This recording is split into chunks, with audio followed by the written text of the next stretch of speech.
Welcome to the Explainer. So, we are actually making 3 different explainers on the world of Terestia, and this one is going to cover absolutely everything related to nations. We're diving deep into how everything works, the rules, the mechanics, all of it explained to you in detail.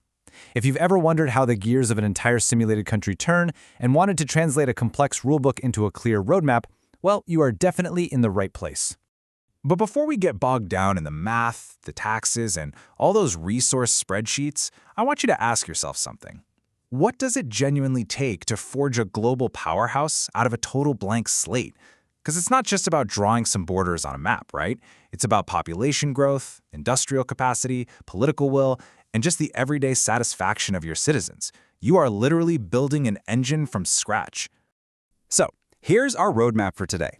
We're going to kick things off with 1, birth of a nation. Then move into 2, tiers, which is your long-term foundation.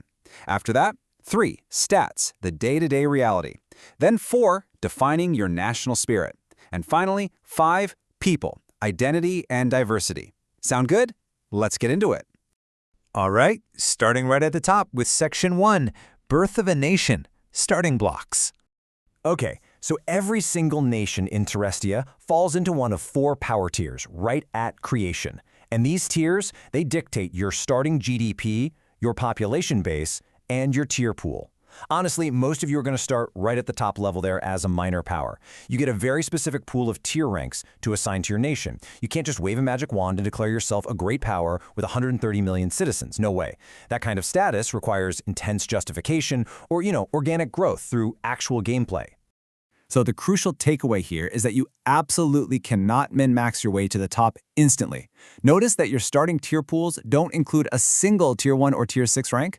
That's on purpose. True Tier 1 supremacy, like having an unstoppable economy or military, that has to be earned through roleplay, smart investments, and strategic mastery.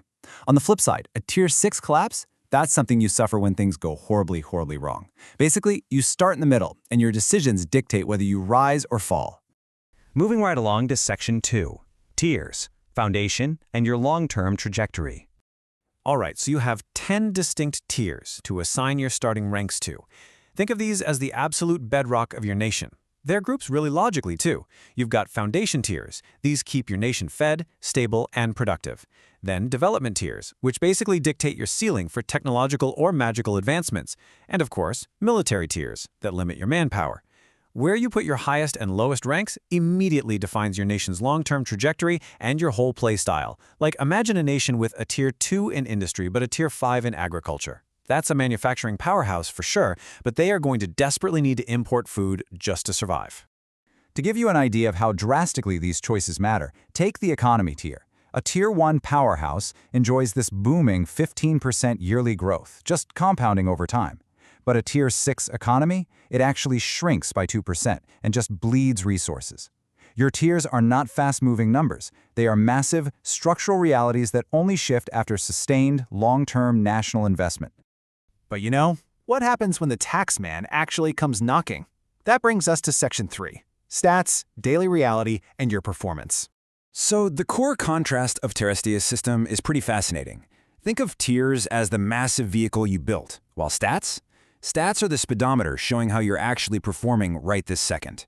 Stats include things like stability, manpower, food security, approval, and magic. They update every single in-game day, meaning your daily decisions dictate whether you actually reach your ultimate ceiling or just crash right into the floor. And they do this through an incredibly clever mechanic called stat drift. Stats don't just magically teleport to new numbers the second you change a policy. Instead, they shift gradually. They move 5% of the remaining distance toward a new target value each day. It's kind of like a massive cargo ship trying to adjust its course. If you implement a brilliant reform, you're not going to see an instant utopia, you'll see a slow, realistic climb over weeks of game time. But hey, that drift works in reverse too. Your stat targets are constantly under pressure. This means if you decide to implement punishing tax rates of, say, 80%, or if your agricultural sector straight up runs out of food, or if your treasury enters bankrupt status, your stability and approval targets are going to plummet. For example, a bankrupt nation takes a massive -20 hit to both stability and approval. And thanks to stat drift, slowly but surely, day by day, your nation will be dragged down into total chaos until you fix that root cause. So we've got the car and the speedometer, but who is actually driving? Let's move to Section 4, National Spirit and Defining Your Ideology.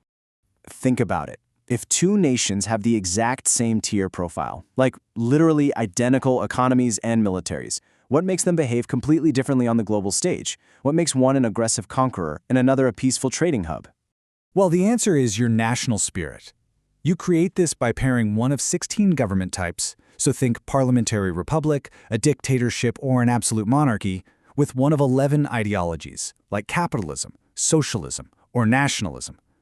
Put them together, and they create your spirit, which gives a unique set of mechanical buffs and debuffs to your empire. It directly nudges your GDP, your population growth, and those stat targets we just talked about.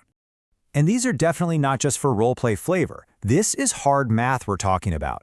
A nationalist dictatorship might trade the everyday approval of its citizens for sheer military manpower and iron grip stability. On the other hand, a democracy might prioritize a happy, content population, but that comes at the cost of rapid economic expansion and fast decision-making. There is literally no universally best spirit. It is all about what you are willing to trade away to achieve your specific goals. Because an empire is absolutely nothing without its people, we end with Section 5, People and Identity, Managing Diversity. When you're first creating your nation, you have to officially establish its primary race. And the mechanics here are pretty strict. If one specific racial group doesn't hold at least an 80% majority in your population, your nation will suffer built-in stability penalties from cultural friction. And if those populations are fundamentally opposed in the lore, say humans and demons trying to live side by side, that penalty gets even worse. Managing a diverse population in Terestia isn't just a fun narrative quirk. It's a genuine logistical and political challenge that you have to solve through roleplay and policy.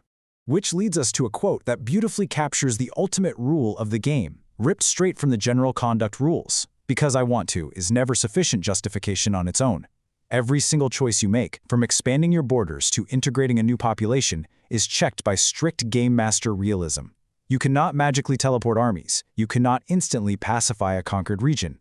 Your logistics, your supply chains, and your cultural integration must logically make sense, or the GMs will absolutely enforce penalties like overextension, rebellions, and economic strain. So, the main takeaway I really want you to leave with today is that your lore isn't just a story you tell in a vacuum. It is a series of powerful, interconnected, mechanical levers that you pull to construct a living, breathing economy and military. When you write about building a new factory, you're literally generating factory points in the system. When you set tax policy, you are directly trading the happiness of your citizens for treasury cash. Every single narrative choice has a mathematical consequence. All right, you've built your empire's engine today. You understand the tiers, the stats, and the spirit that drives the whole thing. But understanding the engine while it's parked in the garage is one thing. The real question is, can it survive the pressures when diplomacy totally fails, rival nations attack, and the global market crashes? Well, we are going to explore exactly that in the next 2 parts of this 3-part explainer series. Thanks so much for tuning in, and good luck out there.